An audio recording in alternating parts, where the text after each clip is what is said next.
The Privatization of Prisons and the Impact on Human Rights by Carissa Rogers.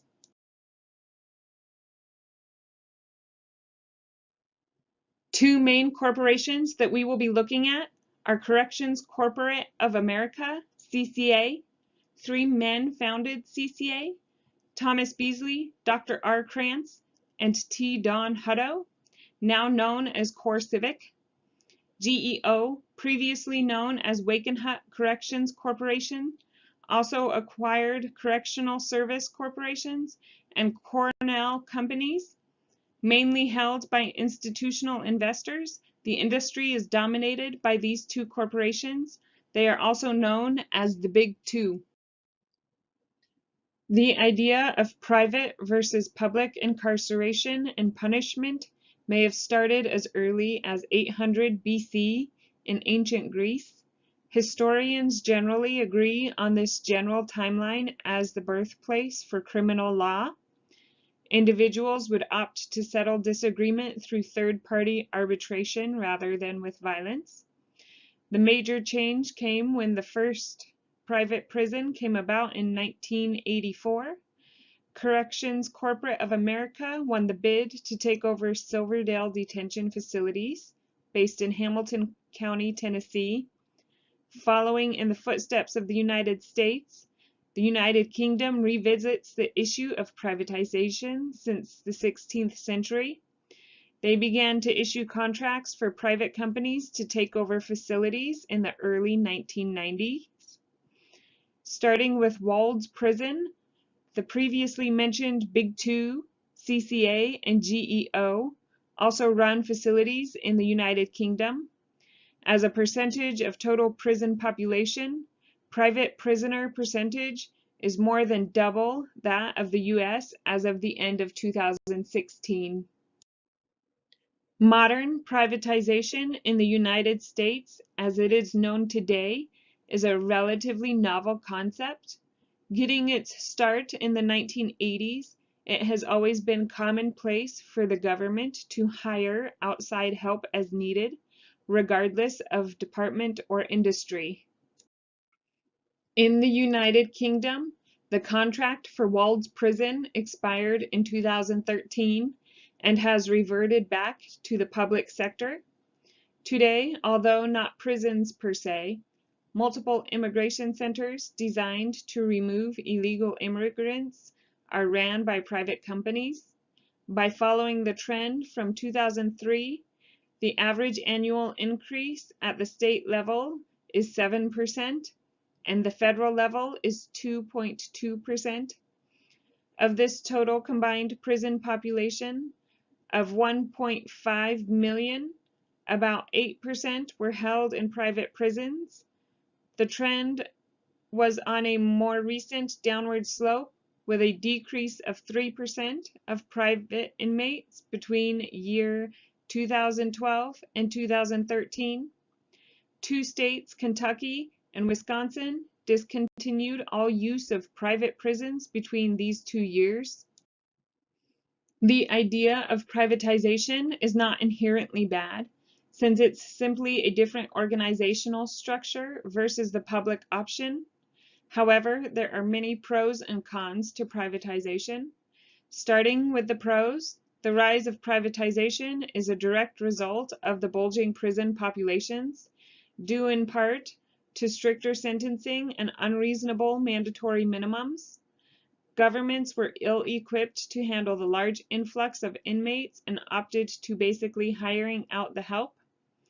With the public supporting more prisoners, but not supporting state-built facilities, the states were left with no other choice than to circumvent voter approval and contract the work to private industry.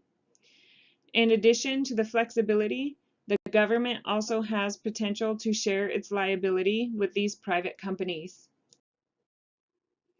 One of the primary proposed cons is the cost. The pursuit of a high return on investments over prisoner well-being and transition back to society. Going back to the Big Two, CCA and GEO have a combined market capitalization of over $7 billion. Both of these companies are publicly traded. and as such are interested in maximizing profits and providing growth for their shareholders. One way to provide such growth is to cut wages and training. Private prisons are paid less than government workers and have fewer benefits.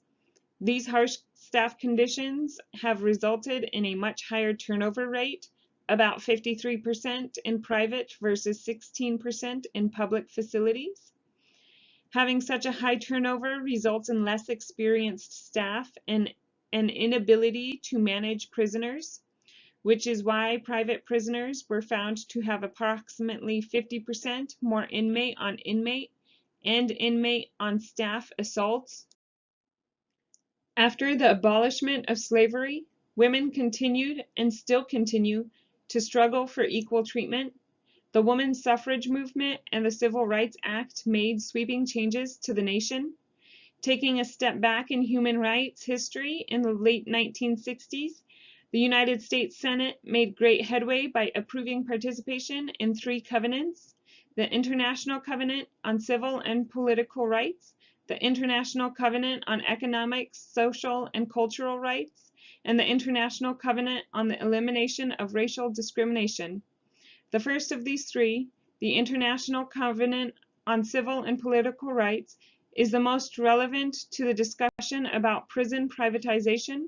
The treaty was brought forth by the United Nations and is binding to all member nations. Articles 9 through 16 cover the details that are most relevant. Starting first with the Office of the Inspector General report, it identifies 8 separate categories for analysis, which are contraband, incident reports, lockdowns, inmate discipline, phone monitoring, selected grievances, drug testing, and sexual misconduct. During this period of analysis, there were 14 contract facilities, with 6 of them located in Texas. It was discovered that in private prisons, 6 of the 8 criteria were in worse position when compared to the government-run facilities. Some of the more egregious examples were 8 times as many contraband cell phones, failure to initiate disciplines in over 50% of cases, and the use of solitary confinement for inmates that were non-deserving due to overall prison overpopulation. Contract prisons have had 101 lockdowns in a 4-year period versus only 11 in government facilities. Complaints about prison staff is double in private versus public facilities. Lastly, the monthly average of assaults on staff is 3 times higher in the private prisons. There were 4 recommendations. First, hiring subject matter experts to research the reasons why contract prisons had more incidents than their public counterparts. Second, to verify basic medical care was given to inmates. Third, to hold the private companies accountable to the signed contract documents. And fourth, the OIG provided a checklist of 12 items that needed to be followed. Given the profit motive and large publicly traded corrections corporations and the recent developments by the Department of Justice and Department of Homeland Security, private prisons do violate human rights. Private prisons have also been a hot-button topic in the political arena. During the Obama administration, the Department of Justice was beginning to phase out the use of private prisons due to being less safe and less effective. This was based on a report from the Inspector General. This action was not actually a material change, however, because it only potentially impacted 2,200 inmates. In 2017, the Trump administration has walked back this private prison phase-out. CoreCivic and GEO also look to benefit from this administration's push to deport a larger number of illegal immigrants. Stock prices have also reflected these political changes, with GEO's stock price more than doubling since August 2016. Since the primary source of data comes from government reports, bias is a primary threat to the validity of the information. Both the OIG and the DOJ reports came from the same presidential administration, and as such could be tainted by a more favorable opinion of the public prison system. As pointed out by the private companies in the OIG report, the 14 facilities identified as comparable to the private facilities were not in fact comparable at all. Half of the CCA GEO facilities were near the border, which results in an entirely different inmate demographic.